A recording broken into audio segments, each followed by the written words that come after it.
היי חבר'ה, מה העניינים?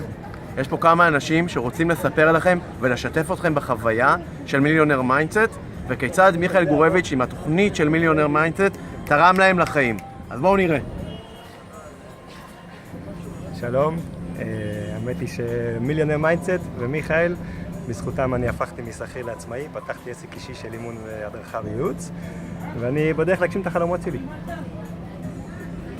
מה שמיליונר מיינדסט נתן לי זה לצאת מעבדות לחירות ולהיות עצמאי ולעזור לכמה שיותר אנשים. תודה מיכאל. מיליונר מיינדסט, תוכנית מדהימה שמיכאל גורביץ' מעביר בה את משנתו בצורה עוצמתית ומדהימה שעזרה לי בחיי האישיים והעסקיים. תודה רבה מיכאל. תודה. דבר. מיכאל, בתור בחור בן 22, מיכאל לקח אותי, הגשמתי דברים שחשבתי שאפשריים רק בגיל 35-40. החיים שלי עברו להילוך מהיר והגעתי לתוצאות שלא חשבתי שאפשר. תודה מיכאל. בלבלתם אותי.